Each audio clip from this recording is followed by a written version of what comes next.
Bismillah, assalamualaikum. Sebuah kisah dari Untung Prastio, Selosok Kliwon, akan saya bacakan di fakta sejarah ini. A'udzu bikalimatil hitamati misyarri ma khalaq. Bismillahirrahmanirrahim. Ma'asmi syafil ardi wala fis sama wa huwas samiul alim. Allahumma shalli ala Muhammad. Ini dia selengkapnya.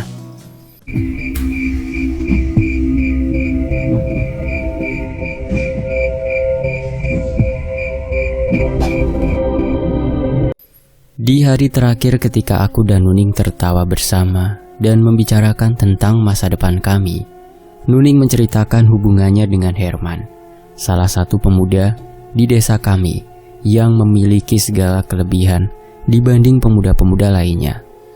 Nuning mengatakan bahwa Herman akan melamarnya ketika orang tua Nuning kembali ke desanya setelah menyelesaikan kontrak kerja di Pulau Sumatera. Aku ndak percaya, Ning, celetukku yang memang merasa tidak percaya dengan semua yang diceritakan oleh Nuning. Awakmu ora percaya, Wi? Tanya Nuning kesal mendengar celetukanku tadi. Blas, sedikit pun aku ora percaya, karena aku sudah tahu, Ning, berapa banyak perempuan yang dikecewakan oleh Herman. Kamu jangan mau jadi korban berikutnya. Balasku menjelaskan tentang apa yang aku ketahui tentang Hendra. Tapi Wi, yang namanya manusia kan pasti bisa berubah, jawab Nuning yang sepertinya sudah benar-benar jatuh hati pada Herman. Sudahlah, Ning, daripada kamu nanti sakit hati, mending sekarang kita mematangkan kembali rencana kita untuk membuka usaha di desa ini. Aku sudah tahu tempat kulaan yang harganya murah, jadi kita bisa dapat untung banyak, balasku sambil membayangkan usahaku berhasil nantinya. Ya wes lah, jawab Nuning lemas sambil tersenyum kecil. Hari itu tidak akan lagi aku temui ketika sahabatku Nuning telah pergi untuk selamanya. Kematian Nuning yang tragis membuat luka serta kesedihan yang mendalam di hatiku. Dan di hari kematiannya itu, aku pun merasa adanya hal ganjil yang menimpa sahabatku itu. Aku berprasangka kalau kematian Nuning ada hubungannya dengan seseorang. Hari itu berawal dari teriakan bule Sri di pagi hari yang membuat gempar seisi desa ketika mayat Nuning ditemukan tergantung di dalam kamarnya. Bule Sri hanya bisa menangis dan terduduk lemas sambil terus berteriak minta tolong ketika mendapati sosok tubuh Nuning yang telah kaku. Lidahnya menjulur keluar serta matanya terbelalak. Kondisi rumah yang hanya dihuni oleh Nuning seorang diri sangatlah bersih dan rapi.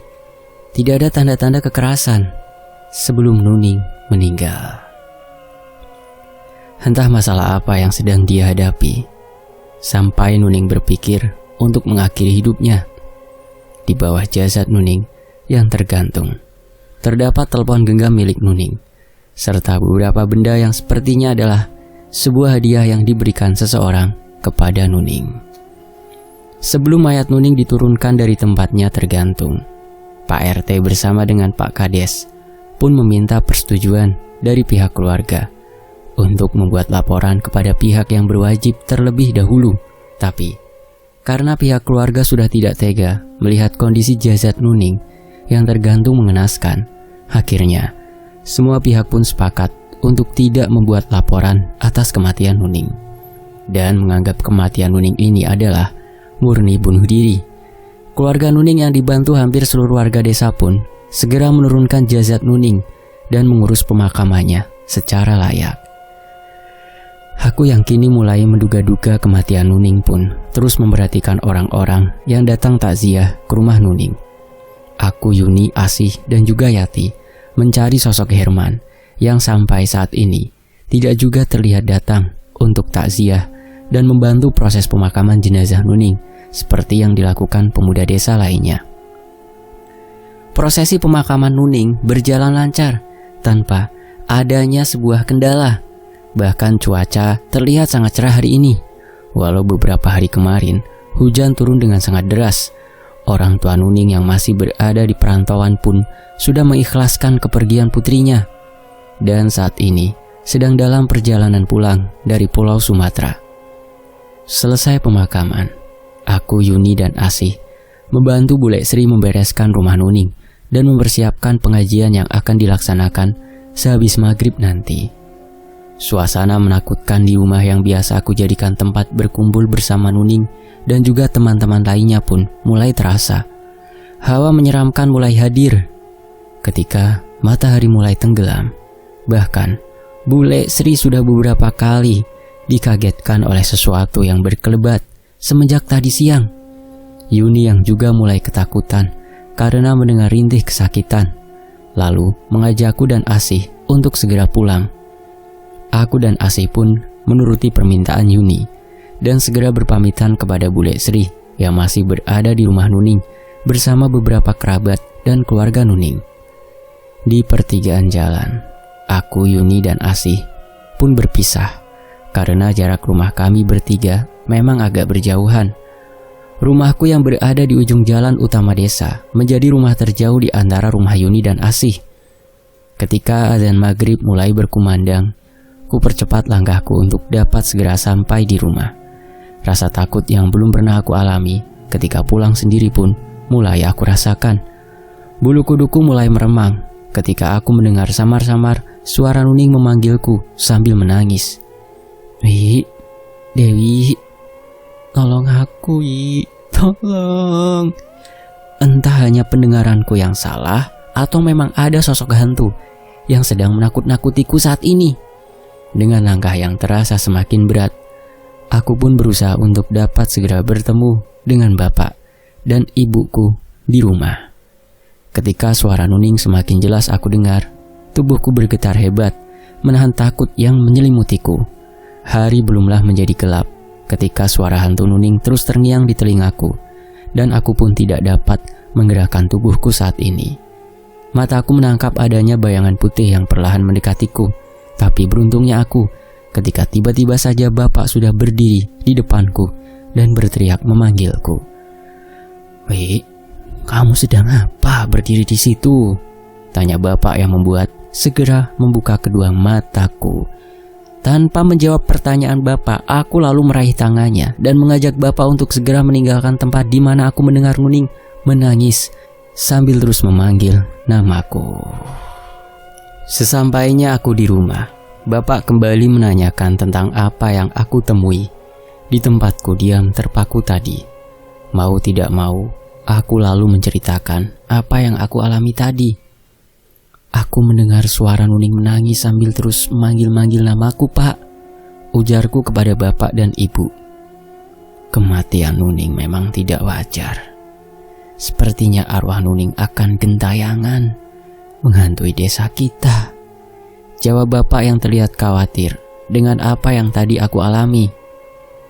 Malam ini kamu di rumah saja, Wi, ndak usah keluar. Biar bapak saja yang datang ke pengajian di rumah Nuning. Ibu-ibu yang juga sama khawatirnya seperti bapak. Kita sama-sama saja ke rumah Nuning, Bu. Pintaku yang memang sudah berniat untuk mengikuti pengajian malam pertama dari sahabatku itu. Yowis, kamu mandi dulu sana dan segera sholat maghrib, balas ibu, yang aku jawab dengan anggukan kepala. Setelah melaksanakan sholat maghrib, aku, bapak, dan ibu mulai berjalan menuju rumah Nuning. Dari kejauhan, kami melihat kerumunan orang yang sedang berkumpul di pos ronda. Bapak yang mulai penasaran mengajak kami untuk mempercepat langkah menuju pos ronda yang berada tidak jauh dari rumah Yuni. Ada apa, Lek? Kok pada kumpul di sini? Bukannya sebentar lagi pengajiannya Nuning dimulai? Tanya bapak kepada Mbah Karto yang terlihat serius mendengarkan Danang bicara. Mayit Nuning hilang. Ini baru saja Danang melihat ada sosok macan besar yang membawa bundelan putih di punggungnya, jawab Mbah Karto dengan suara pelan kepada bapak. Ya Allah Gusti, mosok iyo tolek? Tanya bapak yang belum percaya akan apa yang disampaikan Mbah Karto. Yo iso wae. Mau kan dino Selasa Kliwon. Nuneng mati gantung diri di hari Anggoro Kasih. Yo mesti mayitnya digondol Gogor, jawab Mbah Karto dengan wajah serius. Danang yang saat itu pulang dari ladang milik orang tuanya samar-samar melihat ada sosok hewan yang dikiranya adalah anak sapi. Sosok hewan itu terlihat beberapa kali melompati kuburan baru milik Nuning. Setelah melompati kuburan Nuning, hewan berwarna kuning kecoklatan itu lalu beberapa kali mengitari kuburan yang perlahan mengeluarkan asap putih.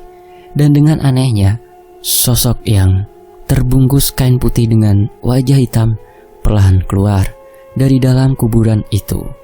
Danang yang dari awal menyangka hewan itu adalah anak sapi, lalu tersadar ketika dia tahu yang keluar dari dalam kuburan baru itu adalah mayat Nuning. Dan hewan itu bukanlah anak sapi, tapi hewan itu biasa disebut Gogor atau harimau jadi-jadian.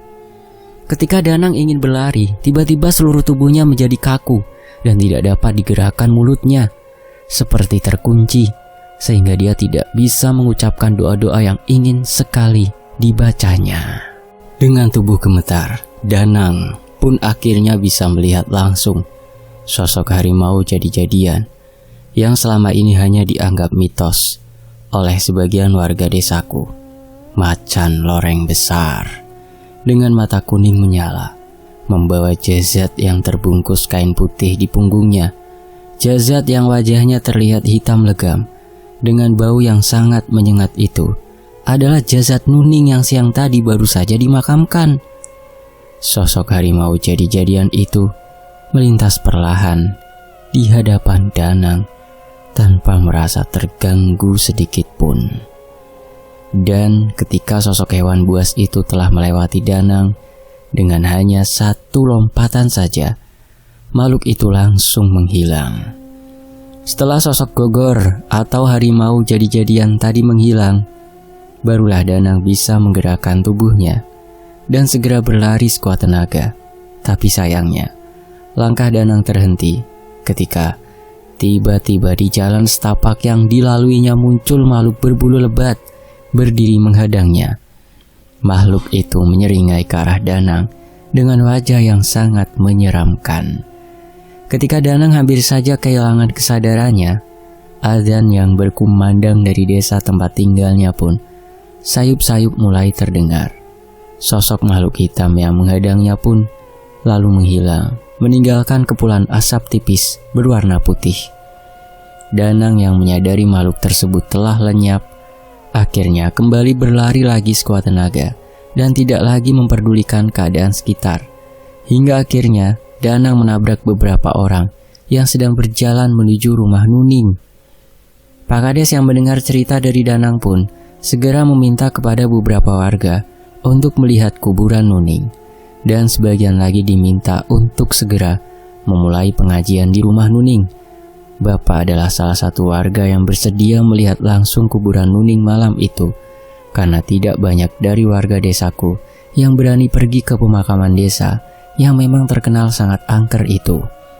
Bapak bersama Mbah Karto, Lek Wage, dan Pak Kades, serta seorang temanku yang bernama Naryo, segera pergi menuju ke pemakaman desa.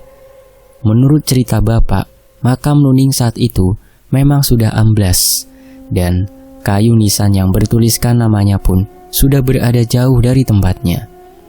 Menyadari akan kebenaran dari cerita Danang, rombongan Bapak dan Pak Kades lalu segera kembali ke rumah Nuning. Besok segera kita perbaiki makam Nuning, supaya Nuning tenang di alam sana dan tidak mengganggu kita, ujar Pak Kades yang sudah duduk di antara warga yang sudah menyelesaikan pengajian malam itu. Apakah kita harus memastikan juga, Pak, makam itu masih ada isinya, atau memang sudah kosong? Tanya Lek Wage yang mewakili pertanyaan dari warga lainnya. Sebaiknya kita tanyakan dulu kepada Mbah Wongso. Mungkin beliau tahu akan apa yang terjadi dengan makam Nuning, jawab Pak Kades yang langsung disetujui warganya. Apakah malam ini ada saudara atau tetangga dekat yang akan menginap di rumah ini? Tanya Pak Kades kepada bapak-bapak dan ibu-ibu yang masih berkumpul di rumah Nuning. Sepertinya tidak ada, Pak, jawab Pak Kardiman yang merupakan tetangga terdekat Lek Sri dan almarhum Nuning.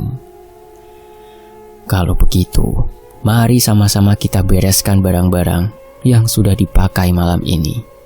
Setelah itu tolong kunci rumah ini setelah kita pergi nanti, ujar Pak Kades yang dengan serentak menggerakkan warga untuk membereskan piring-piring, gelas, dan tikar yang sudah dipakai tadi. Dengan seketika, rumah Nuning pun terlihat sepi. Aku, Yuni, Asih, dan Yati berjalan bersama meninggalkan rumah Nuning. Bapak terlihat masih bersama Pak Kades untuk membicarakan lebih jauh soal makam Nuning. Sementara ibu berjalan bersama ibu-ibu yang lain di belakang kami. Aku, Yuni, Asih, dan Yati tiba-tiba merasakan hawa di sekitar kami berubah mencekam, dan tiba-tiba terdengar suara yang memanggil nama kami. "Wi, tolong Wi, dingin sekali Wi," ucap seseorang yang terdengar sangat pelan di telingaku. "Ada yang dengar ndak ya?" tanya Asih yang tiba-tiba menghentikan langkahnya. "Ada yang manggil namaku dan bilang kedinginan," jawab Yuni yang diikuti anggukan kepala dari Yati. "Nggak usah dijawab," kata bapakku. "Kalau ada yang manggil nama kita, jangan dijawab, terus berdoa saja," ujarku dengan suara pelan kepada teman-temanku. "Ayo Wi, jalannya agak cepat," sergah ibu yang berjalan sangat cepat, diikuti langkah dari ibu-ibu lainnya. Setelah melewati pertigaan, tinggal aku dan ibuku yang berada di jalan itu. Semua teman-temanku dan para ibu-ibu lainnya sudah berbelok menuju ke jalan yang mengarah ke balai desa. Sementara Yuni dan Asih mungkin saat ini sudah berada di dalam rumahnya. "Berdoa Wi, jangan sampai pikiranmu kosong, dan jangan menoleh apalagi menyahut kalau ada yang memanggil kita," ucap ibu berbisik kepadaku. Dan benar saja, ketika kami sampai di tempatku berdiri, ketakutan maghrib tadi, aku dan ibu mendengar suara merintih kesakitan serta suara yang terus memanggil namaku dan nama ibu. Suara itu adalah suara Nuning yang kini jelas sekali terdengar. Aku dan ibu pun terus melangkah sambil membaca surat-surat pendek dengan suara kencang sampai kami memasuki pekarangan rumah kami. Aku yang lebih dulu masuk ke dalam rumah dikagetkan oleh suara pintu yang tertutup dengan kencang.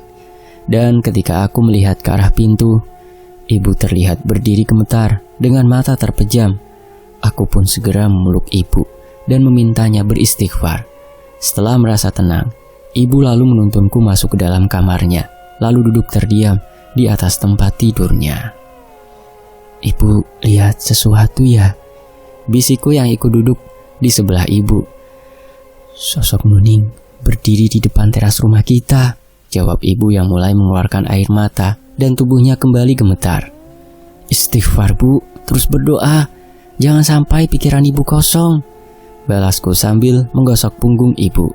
"Shh," jawab ibu sambil menganggukkan kepala dan memintaku untuk diam. "Kenapa Nuning malah menakut-nakuti aku dan ibu? Apakah aku mempunyai salah? Atau mungkin ibuku yang dianggapnya punya salah?" bisikku dalam hati. "Tolong Wi, Bude, aku kedinginan Bude," ujar suara Nuning yang terdengar dari arah luar rumah kami. "Maafkan kami kalau kami punya salah, dan kami sudah memaafkanmu Duk. Sekarang jangan ganggu kami ya," ucap ibu dengan suara lantang dari dalam kamar. Setelah ibu berkata seperti itu, tiba-tiba saja suara Nuning menghilang dan suara-suara binatang malam pun kembali terdengar. "Kamu tidur di sini saja, biar nanti bapak tidur di kamarmu," ucap ibu yang sudah berbaring di atas tempat tidurnya. Malam terasa sangat panjang bagiku saat ini. Ibu yang sudah tertidur pulas di sampingku membuat aku semakin merasa ketakutan. Kini, aku memikirkan kesalahan apa yang telah dilakukan oleh sahabatku itu, sehingga dia mengalami nasib yang sangat buruk, mati dengan cara menggantung diri di hari Anggoro Kasih, dan jasadnya harus hilang karena diambil makhluk jadi-jadian yang berwujud harimau dan kini arwahnya berkeliaran di sekitar orang-orang terdekatnya. Hal serupa dialami Yuni, Asih, dan Yati. Ketiga sahabatku itu ikut diteror oleh hantu Nuning yang terus saja meminta tolong kepada mereka. Sekitar pukul 1 malam, Yuni terbangun dari tidurnya dan hendak pergi ke kamar mandi. Yuni yang malam itu tidur bersama adik perempuannya, lalu membangunkan Yuli dan meminta untuk diantar menuju kamar mandi. Dengan berat hati, Yuli pun mengantar Yuni menuju kamar mandi. Di desa kami, di setiap rumah memiliki penampungan air yang bentuknya kotak besar di dalam kamar mandi. Bak penampungan air atau kolam yang berada di kamar mandi Yuni memang sedang penuh berisi air. Karena sudah beberapa hari di desa kami, hujan turun dengan deras, dan ketika Yuni ingin mengambil air menggunakan timba, tiba-tiba sosok arwah Nuning muncul di hadapannya, sedang mengambang di atas air kolam. Yuni yang panik pun langsung berteriak dan seketika kehilangan kesadarannya. Kejadian yang lebih mengerikan kembali menimpa Asih yang malam itu harus tidur di dalam kamarnya seorang diri. Asih terbangun dari tidurnya ketika dia mendengar isak tangis yang memilukan. Seketika itu juga bulu kuduk Asih meremang. Suara rintihan Nuning terdengar sangat memilukan, dan lama-kelamaan suara itu terdengar jelas. Hingga akhirnya ketika Asih membalikkan badan, sosok Nuning ternyata sudah berada di sampingnya dengan mata terbelalak, lidah yang menjulur keluar, dan dari kain kafanya terlihat banyak darah yang berbau anyir. Sontak, Asih seketika itu juga pingsan dan tak tahu lagi apa yang dilakukan arwah Nuning kepadanya. Begitu juga dengan Yati. Di malam itu Nuning terus memanggil-manggil nama Yati dan meminta untuk menemaninya. "Yati, tolong Ti, temani aku Ti." Suara itu terus saja terdengar di telinga Yati. Dan ketika seluruh keluarga Yati sudah tertidur lelap, tiba-tiba Nuning menampakkan diri di depan pintu kamarnya yang tiba-tiba saja terbuka. Yati terus saja berdoa memohon perlindungan dari Allah Subhanahu wa Ta'ala.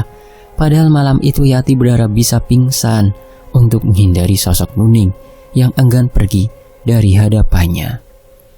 Pagi pun datang menyambut. Cuaca muram karena mendung gelap menutupi langit. Bapak yang semalam berbincang-bincang dengan Pak Kades dan beberapa warga lainnya mengatakan jika apa yang dialami Nuning belum pernah terjadi sebelumnya. Di desaku ini masih dipercaya kalau orang yang mati dengan cara menggantung adalah korban dari pulung gantung. Banyak yang mengatakan ketika sebuah rumah terlihat dijatuhi pulung gantung, maka salah satu dari orang yang berada di rumah itu akan mati dengan cara menggantung. Lalu ada juga yang mempercayai jika tali yang digunakan untuk menggantung berjumlah 2 atau lebih, itu pertanda bahwa akan ada yang menjadi korban dari keganasan pulung gantung. Di desaku pun sempat ada juga orang yang meninggal di hari Selasa Kliwon, dan kuburannya pun dijaga selama 7 hari agar tidak didatangi sosok macan jadi-jadian. Karena dipercaya juga sosok macan jadi-jadian atau yang lebih sering disebut gogor itu hanya mengincar jasad seseorang yang meninggal di hari Selasa Kliwon atau hari Anggoro Kasih. Tapi kejadian yang menimpa Nuning sungguh membuat warga desa menjadi bingung dan ketakutan, karena semua mitos yang sangat dipercaya oleh warga menimpa Nuning dalam satu waktu. Cerita-cerita menakutkan pun mulai terdengar dari beberapa warga yang mulai mengalami teror dari arwah Nuning. Danang yang menjadi saksi mata kalau dia melihat mayat Nuning dibawa oleh seekor harimau harus mengalami kesialan lagi di malam harinya. Ketika itu, Danang yang tertidur sendirian di rumahnya didatangi sosok Nuning yang menangis dan meminta Danang untuk mencari jasadnya.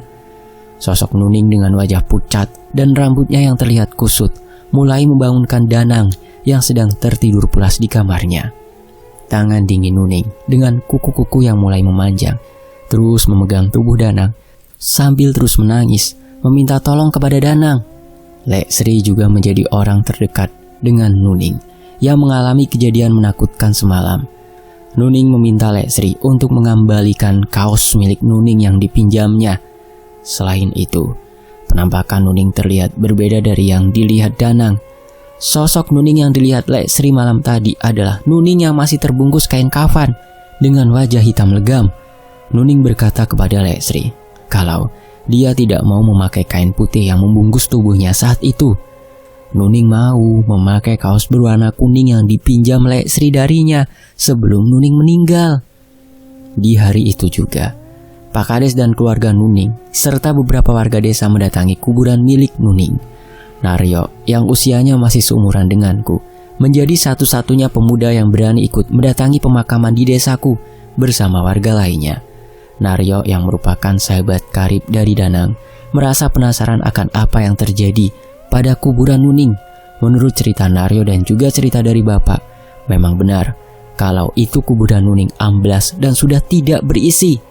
Atas kesepakatan bersama, pihak keluarga yang dibantu para warga lalu memperbaiki kuburan yang sudah kosong tersebut. Di hari itu juga, kedua orang tua Nuning sampai di kampung halamannya. Jerit tangis pun kembali terdengar dari arah rumah Nuning. Lek Darmi yang merasa tidak percaya akan kematian putrinya itu menangis histeris hingga akhirnya pingsan. Begitu juga dengan Lek Tono, ayah dari Nuning itu, berlinangan air mata ketika melihat kamar Nuning yang tampak bersih dan rapi. Setelah kedua orang tua Nuning merasa tenang, barulah Pak Kades dan Pak RT menjelaskan apa yang sudah menimpa putrinya. Pak Kades dan Pak RT pun sudah menanyakan kejadian ini kepada Mbah Wongso, satu-satunya sesepuh desa yang masih ada di desa kami. Mbah Wongso belum bisa menjelaskan kejadian yang belum pernah terjadi sebelumnya di desa kami dan meminta kepada para warga agar lebih berhati-hati dan terus memohon perlindungan dari Sang Maha Pencipta. Malam kedua pengajian di rumah Nuning pun kembali digelar oleh pihak keluarga. Cerita-cerita horor tentang penampakan Nuning pun kembali menjadi perbincangan hangat di kalangan warga desa. Herman yang merupakan kekasih dari Nuning mendapatkan teror yang lebih menyeramkan daripada teror-teror arwah Nuning yang dialami warga desa lainnya. Di malam pertama kematian Nuning, Herman mengaku bahwa sosok Nuning terus berada di sekitarnya dengan wujud yang menyeramkan dan sesekali berubah menjadi sosok pocong dengan wajah hitam legam. Orang tua Herman juga demikian. Arwah Nuning terus menampakkan diri kepada bapak dan ibu Herman. Akhirnya muncul kabar kalau penyebab kematian Nuning ada kaitannya dengan Herman. Di malam kedua itu, memang hanya keluarga Herman yang tidak terlihat berada di rumah Nuning. Tetangga terdekat dari keluarga Herman pun mengatakan kalau Herman bersama kedua orang tuanya saat ini sudah mengungsi ke daerah Semarang, tempat salah satu keluarga dari orang tua Herman berada. Hal itu makin menimbulkan kecurigaan kami kepada Herman, yang sepertinya memang menjadi penyebab kematian Nuning. Seperti yang kita ketahui bersama, almarhumah Dek Nuning meninggal dengan cara bunuh diri, dan tubuhnya pertama kali ditemukan Mbak Sri yang berniat membangunkan Nuning untuk membantunya ke ladang. Jadi, kita tidak bisa menuduh seseorang terlibat dalam kematian Dek Nuning karena kita semua juga sepakat untuk tidak membuat laporan kepada pihak yang berwajib. Jadi, sudah pasti tidak ada penyelidikan dalam kasus kematian Dek Nuning ini, ujar Pak Kades yang berusaha menenangkan warganya yang sudah menganggap kalau Herman lah yang menjadi penyebab kematian Nuning. Apapun penyebab dari kematian Dek Nuning, saya pikir semua pihak, terutama pihak keluarga, sudah bisa mengikhlaskannya. Jadi saya mohon untuk semua warga agar tidak mengkait-kaitkan kematian Dek Nuning dengan salah satu warga kita. Dan seperti yang sudah saya sampaikan tadi siang, sewaktu di pemakaman, bahwa Mbah Wongso meminta kita semua agar tetap tenang, tidak keluar rumah di atas jam 9 malam, dan lebih meningkatkan ibadah, serta terus berdoa memohon keselamatan dan perlindungan kepada Tuhan Yang Maha Esa. Mbah Wongso sedang mencari jalan keluar agar desa kita menjadi tentrem kembali, imbuh Pak Kades.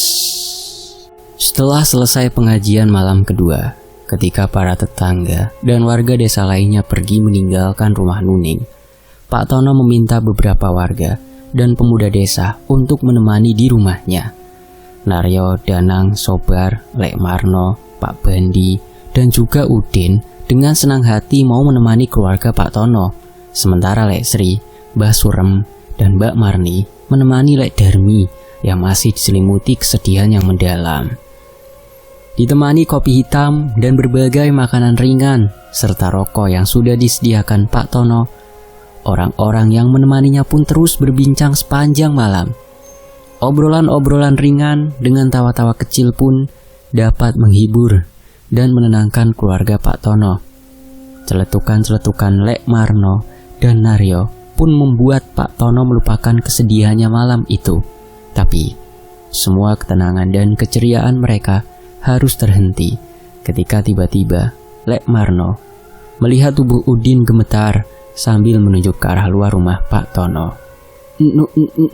Nuning Lek, ucap Udin dengan suara gemetar dan langsung menghambur ke arah Lek Marno. Semua yang ada di dalam rumah Pak Tono pun segera keluar menuju halaman rumah untuk melihat sosok Nuning yang tadi menampakkan dirinya kepada Udin. Tubuh Udin masih gemetar dengan posisi tidur tengkurap. Udin yang tidak menyadari kalau dirinya sudah ditinggal keluar rumah oleh Lek Marmo dan yang lainnya merasa ada yang menepuk-nepuk punggungnya. Tangan yang menepuk punggung Udin saat itu terasa sangat dingin sekali. Karena merasa ada yang aneh, Udin pun membalikkan tubuhnya dan seketika itu juga Udin kembali menjerit dengan kencang. Ketika di hadapannya kini telah duduk sosok Nuning dengan wajah pucat dan lidah yang menjulur keluar serta mata yang menatap tajam ke arah Udin. Lek Marmo dan Naryo yang mendengar teriakan Udin pun kembali masuk ke dalam rumah Pak Tono untuk memeriksa apa yang sedang dialami Udin. Tapi ketika Lek Marmo dan Naryo sudah berada di dalam rumah Pak Tono, Udin sudah terkulai lemas tidak sadarkan diri. Jadilah malam itu semua yang ada di rumah Pak Tono direpotkan karena harus mengurus Udin yang sedang tidak sadarkan diri. "Walah Den, Udin, awakmu ki nyapo to Den?" ujar Lek Marmo sambil memberi minyak kayu putih ke tubuh Udin. "Den, bangun Den, mosok anggota geng kampas maput," imbuh Naryo yang membuat Pak Bandi dan lainnya tersenyum. "Alah, dia cuma anggota geng botol yo," sambung Lek Marmo yang membuat semua orang tertawa. "Yo, antar aku pulang ya, aku takut di sini," ucap Udin yang sudah bangun dari pingsannya. "Ya, ayo kita pulang Din, kamu sudah bisa berjalan," jawab Naryo yang membantu Udin bangun dari posisi tidurnya. "Sebentar lagi subuh Din, kita pulang bareng-bareng saja. Kamu mau di tengah jalan ujar Lek Marmo yang langsung dipotong oleh Pak Bandi. "Iya Din, sebaiknya kamu di sini dulu. Pikiranmu jangan sampai kosong Din. Terus berdoa dalam hati," ucap Pak Bandi yang memotong ucapan Lek Marmo tadi. "Iya nak Udin, tunggu sampai azan subuh berkumandang biar bisa pulang bareng-bareng. Sekarang lebih baik nak Udin tidur dulu saja," ujar Pak Tono yang duduk di samping Udin. "Iya Pak," jawab Udin dengan wajah lesu. Ketika azan subuh berkumandang, Pak Bandi, Lek Marmo, Naryo, Udin, dan Danang pun berpamitan untuk kembali ke rumah masing-masing. Tidak ada lagi kejadian menakutkan di rumah Nuning malam itu, selain Nuning yang menampakkan diri kepada Udin.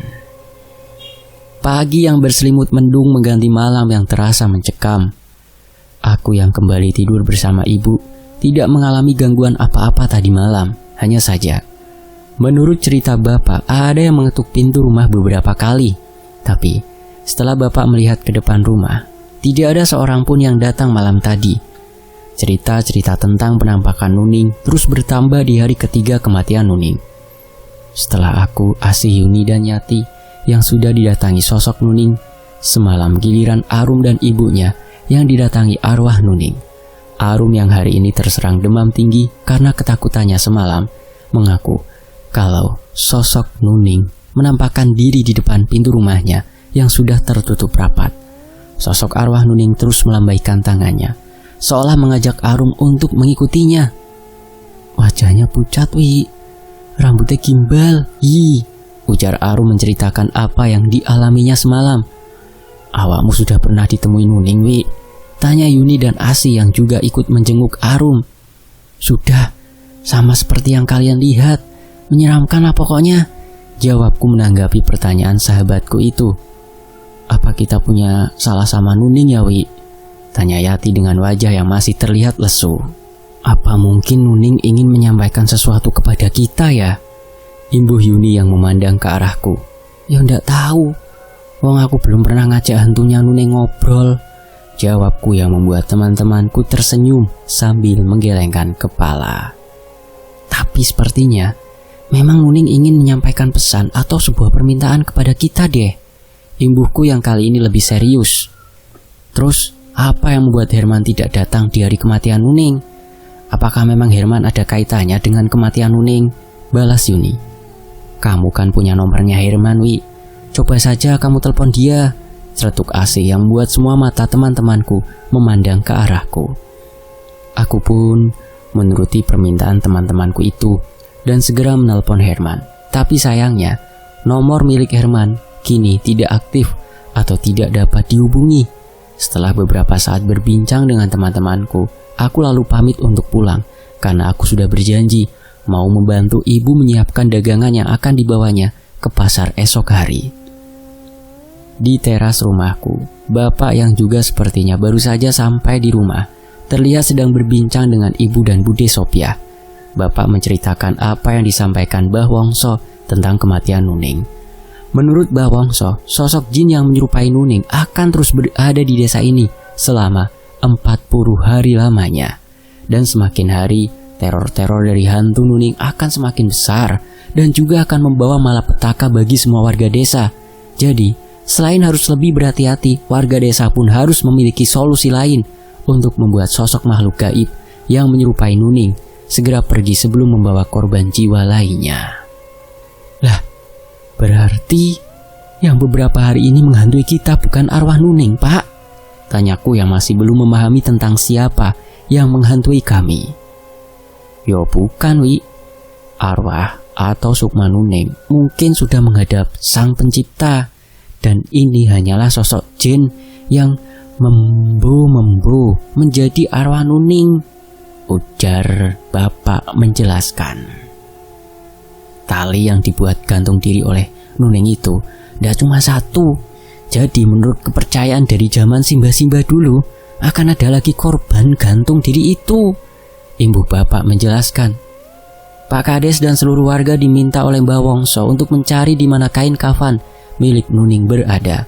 Karena pada dasarnya, makhluk yang mencuri jasad Nuning adalah jelmaan dari seseorang yang menganut ilmu hitam dan ingin mendapatkan kesaktian melalui kafan orang yang meninggal pada hari Selasa Kliwon atau Anggoro Kasih.